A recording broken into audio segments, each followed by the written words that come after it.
Oke, Assalamualaikum warahmatullahi wabarakatuh. Selamat datang di channel saya, Hadrianza. Jangan lupa share, like, dan subscribe, serta komentar jika ada yang mau ditanyakan, serta ada yang mau di-request tentang program.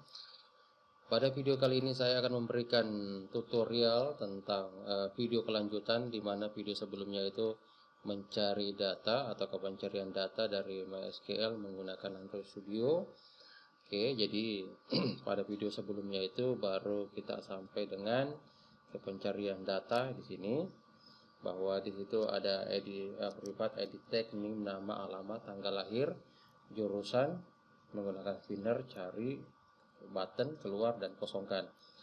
Langkah selanjutnya adalah kita akan mengenalkan yang namanya variabel name masing-masing, di mana ini menggunakan tag view, edit text, menggunakan edit text, kemudian find view bid r.id name. Kemudian begitu pula dengan nama. Jadi ini untuk nama, kemudian ini adalah id nama, lalu kemudian selanjutnya adalah agama,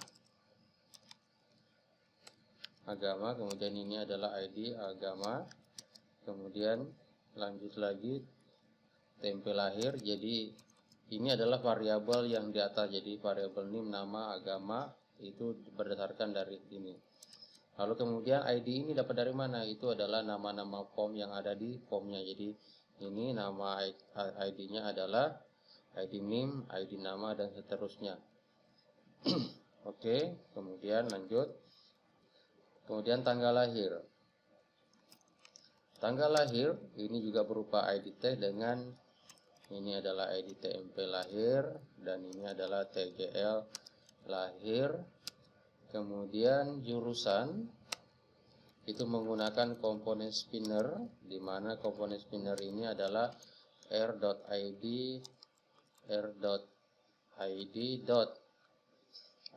jurusan, id jurusan. Kemudian button, ada button yaitu pertama cari, lalu kemudian ini menggunakan komponen button, find view bid r.id cari.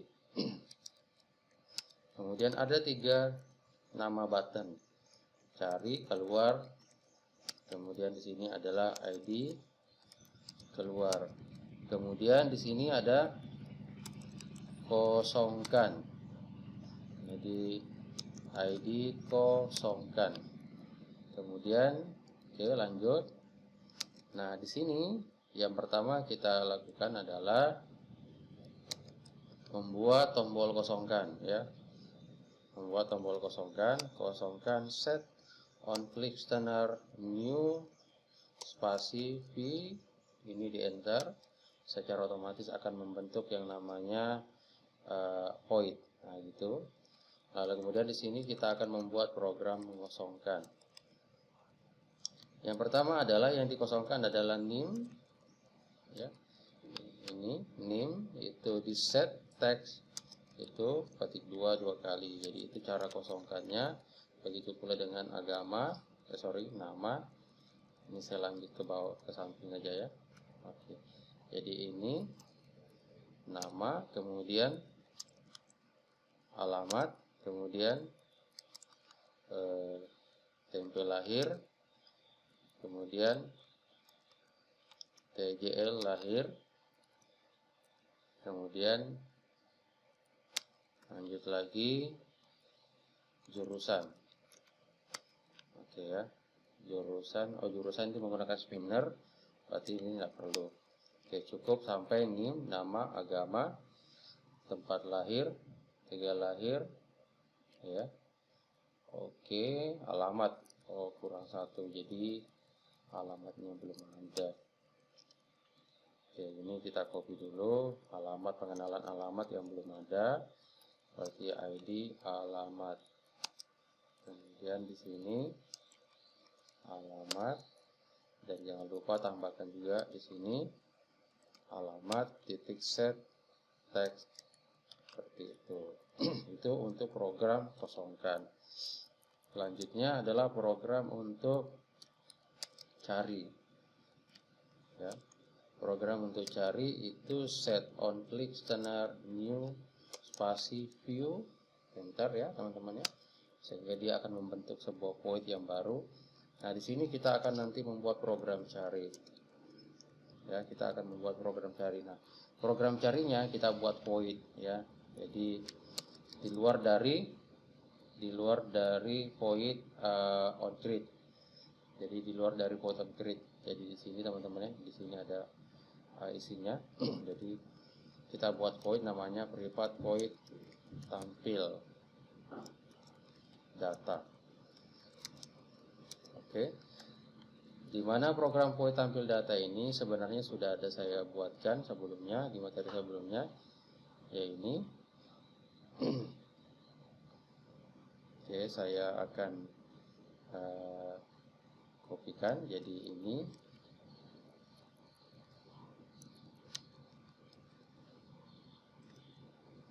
Nah, isi dari program tampil data itu yang dimana tampil datanya itu string JSON. Nah, oke. Yang pertama ini jurusan tag ID. Ini saya kosongkan dulu karena jurusan itu menggunakan spinner, ya, menggunakan spinner. Lalu kemudian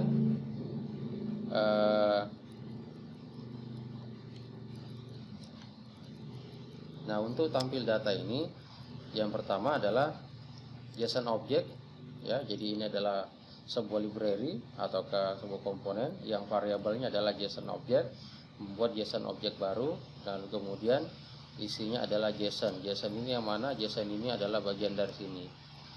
Oke, kemudian JSON array ya, JSON array ini juga adalah bagian dari library, lalu variabelnya adalah result dan akan memanggil JSON object yang ada dalam bentuk get JSON array, yaitu konfigurasi tag JSON array. Nah ini adalah nama link dari nama link URL. Intinya pada baris program ini dia akan memanggil baris program array, dia akan memanggil baris program untuk PHP. Jadi konfigurasi itu ada ini ya. Nah URL get IMP dengan alamat 192.168.43.127. Nah, bagaimana cara mendapatkan IP sudah saya jelaskan di video sebelumnya. Nah, di situ maka kemudian sini sorry bukan ini ya. Ini tag JSON array. Oke. Kemudian jadi get tag JSON array itu adalah bagian dari yang ini. Ya. Mahasiswa, sorry, ini mahasiswa. Jadi mahasiswa ini adalah tag JSON array, nanti variabelnya mana? Nah, ini. Ya, bagaimana cara membuat ini itu juga sudah saya bahas. Ya, jadi ini adalah tampil ya. Jadi kalau kita memanggil itu tampil nama file PHP-nya kalau tidak salah tampil data tampil data .php ID. Nah, itu ya.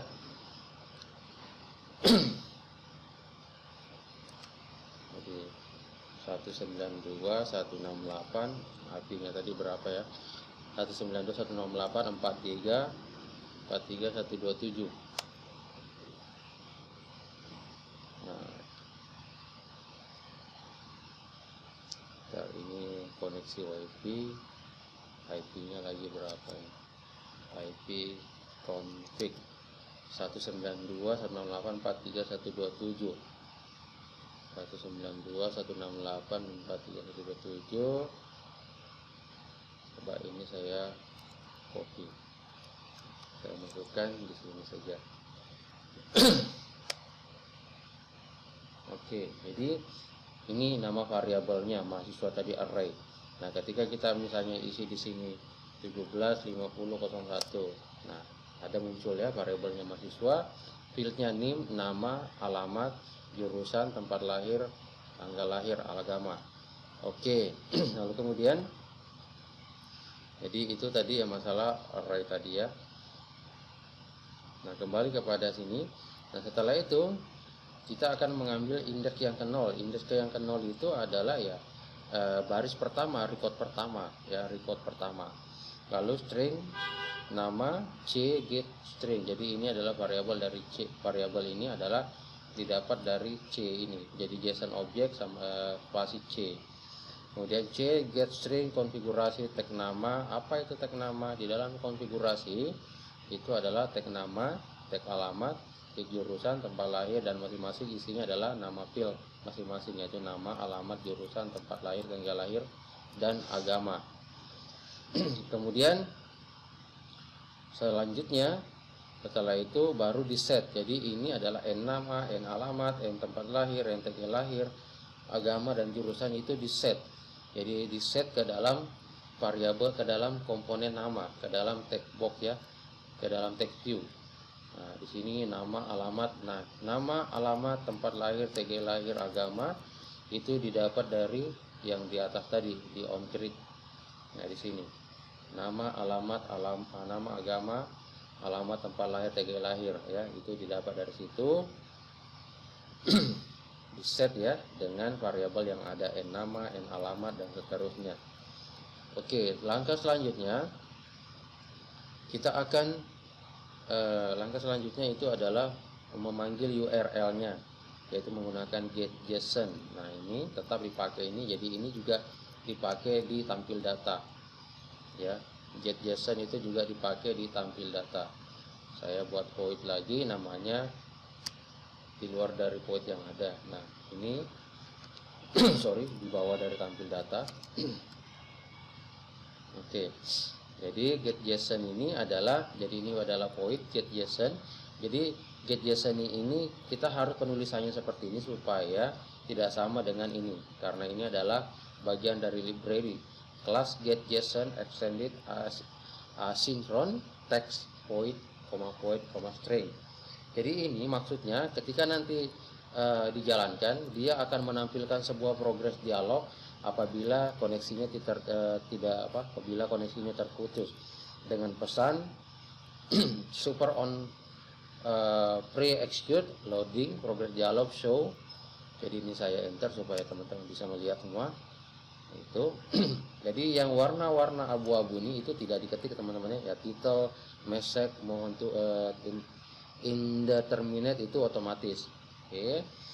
Lalu kemudian namanya tampil data, void yang sudah ada tadi ya, tampil data. Kemudian ini sama dengan untuk tampil data semua ya. Jadi kalau yang video-video sebelumnya juga sama, hanya saja yang membedakan sini URL-nya. Yang saya ambil itu adalah URL get emp, id. Nah, ID-nya nanti tergantung. Kalau misalnya Anda inputkan 165001, maka itulah jadi ID. Oke, sehingga ini coba kita jalankan ya. Nah, panggil dulu. Yang dipanggil adalah get JSON. Jadi ketika di void cari, maka di sini get JSON. Oke, di sini saya menggunakan emulator bantuan Nox, karena kalau menggunakan emulator bawaannya itu agak berat. Oke, saya jalankan Nox-nya dulu.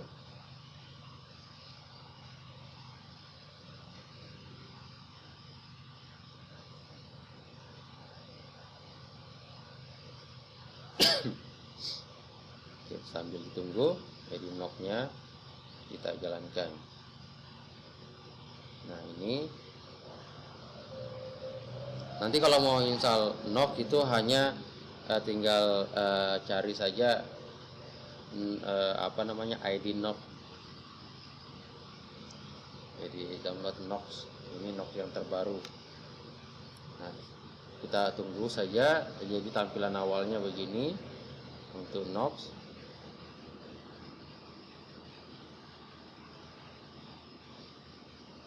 Oke, kemudian kita jalankan, tunggu sampai dengan Nox-nya itu betul-betul tampilan mobile.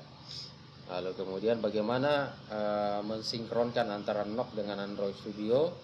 Nah, teman-teman harus memilih API-nya. Ini teman-teman harus memilih API-nya di sini.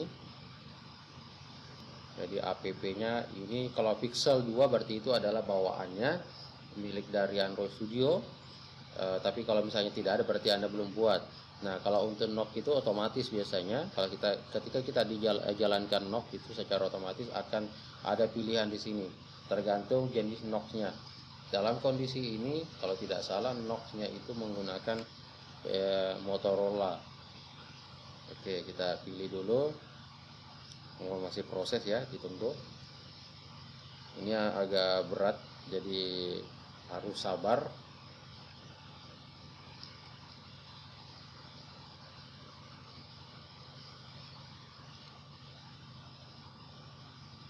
Oke, nah di sini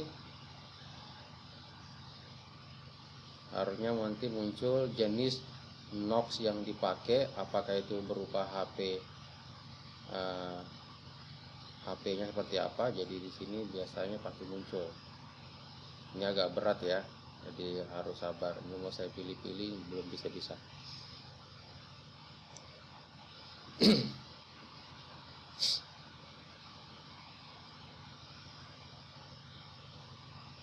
Nah, ini secara otomatis ya Motorola AOSP Onsama. Jadi itu sudah masuk, tinggal teman-teman jalankan aplikasinya. Oke, run. Sehingga kita tunggu sampai dengan menampilkan aplikasinya di Knox.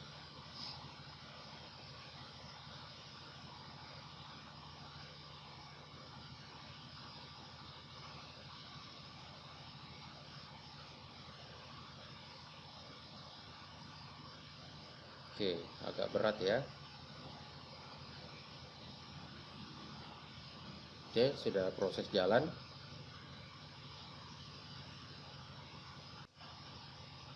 Nah, ini ya. Jadi ketika saya masukkan NIM-nya adalah 1750001, cari.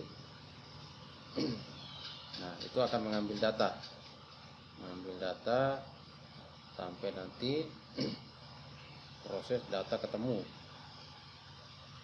Nah, ini biasanya pengaruh koneksi. Oke, yaitu sudah ada datanya. Ya, jadi begitu kondisinya ketika kita sudah jalankan.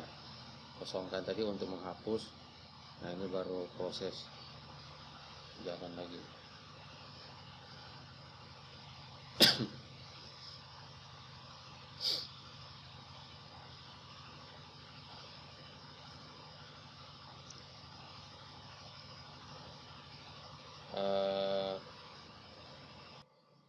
Oke teman-teman, begitu kira-kira untuk aplikasi pencarian data yang dimana video sebelumnya juga sudah saya bahas. Kemudian ini adalah kelanjutan dari video sebelumnya. Oke, sekian dari saya. Assalamualaikum warahmatullahi wabarakatuh.